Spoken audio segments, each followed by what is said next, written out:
Hi, I'm Mike Rooney. I'm a plein air artist from Topsail Island, and today's free art lesson is on basic palette skills. What I'd like to show you today is how you should set your palette up. If you don't have a usual way of doing it, use my way for a while until you get really comfortable with another way. But I teach a lot of workshops, and I realized that as I was teaching the workshops, a lot of people didn't even have basic palette skills. They just take the paint and put it all over the palette in different places every time, and they really don't have a set amount of colors or a preference. And I realized that in the workshops I needed to start covering some palette skills, so that's what I'd like to do today for the free art lesson.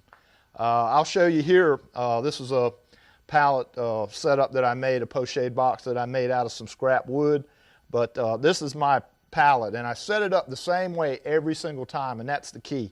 And I always say that, Stevie Wonder, the only reason he can play piano blind is because the keys never move. So, if you are squeezing out a color in a different position every time, you are really messing yourself up. Where if they're in the same position every single time, you basically don't have to think about dipping in the color. You know exactly what position on the clock they are, and you can concentrate on the canvas, which is where you should be concentrating. So let's look at how I've got mine set up. And you don't have to set it up this way, but if you put orange here, you need to put orange there every single time. Don't have orange here one day and the next day it's down in the right corner. Don't take your yellow and move it around. Now what I've done is I use a kind of a split complement or a split primary palette with a couple yellows, couple reds. In some cases, I've got one red today, a couple blues, and then my secondary colors across the top, and a big string or big worm of titanium white to the right. I use magenta to do all my drawing and my underpainting with, Naples yellow, cadmium yellow medium, any kind of red. I use a primary red. I don't like to use alizarin because it's got too much blue in it. I can make that blue, so why carry around two reds when I can make what I need with this? Then I use sky blue or cerulean blue with white in it, ultramarine. Then my secondaries, cadmium orange, sap green, and ultramarine violet, and titanium white. I set it up this way every single time. And I'm basically going warmth here, warm and getting cooler as it goes up the palette, and then my secondaries are across the top. So I think that the important thing also is to be sure that you clean this area right here. I notice that a lot of people in the workshops, they make all these piles of color and they don't clean the palette off with a palette knife. You can take this and a paper towel, and anytime this palette gets too full of colors, they start touching. What happens is you might bring a pile of nice warm red over here, and then all of a sudden you're making a nice green for your grass over here. Well, what happens when they touch, you start mixing around in it, they're making complements. The green is touching the red, which grays it out. And the key to really, I think, successful painting is to have nice, clean color. So, if you've got a pile here of, say, purple, and then there's a pile of orange real close to it, it's real easy for it to get mixed up right here. And look how muddy it gets. So it's real important. And you say, Mike, you've got a really small area here. I don't need a big area. I can scrape this off every time the palette gets too full. I can scrape it off. And sometimes people don't even know this. You can just scrape it off with a knife. Now this is plexiglass.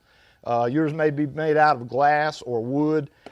You scrape all the paint off that you can get off with your palette knife, and then you put a little bit of thinner down and wipe the rest off and get it good and clean. Don't have any of this color right there, because what that would do is that would make a complement, that green, that would dull your green down. So you don't want that. So make sure that plexiglass or your palette is really clean.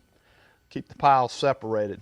Now another thing to do is to be sure to work all your lights. Like when you're laying in the painting, make sure that you do all your warm lights at the same time, and try to do your darks at a different time. That way you don't have darks and lights all on this small palette touching each other. It's way easier to have all the darks lined up, paint all the darks on the painting, scrape all that off, and then do the lights, put the lights on there, and you're not going to have grays. You're going to have this beautiful color, really colorful darks, really colorful whites.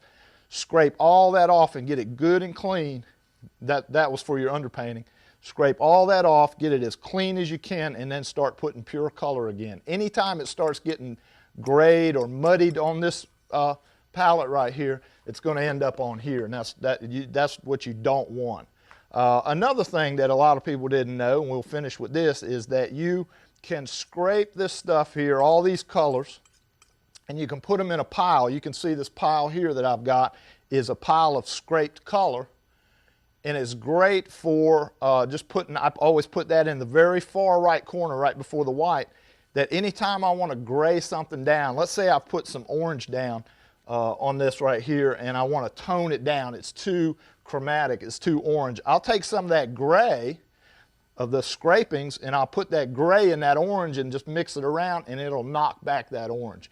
It'll take the edge off that orange, because you can see it's really, really intense coming out of the tube, and you don't see anything. Even now it's autumn outside, you don't see leaves that color, but you take that color right there, put it on, and then you take some of that gray, which is a conglomeration of all those colors you scraped off, put just a touch of it in there, and it'll knock that orange back, and it'll look just like those trees outside. So I hope you've enjoyed this mini lesson on Palette 101 skills. I think it'll keep your colors cleaner. You don't need as big a palette. I see people walking around with these big giant palettes. You don't need that if you just use a palette knife and scrape it every once in a while. Now you can see more stuff on me on my blog. It's MikeRooneyStudios.blogspot.com.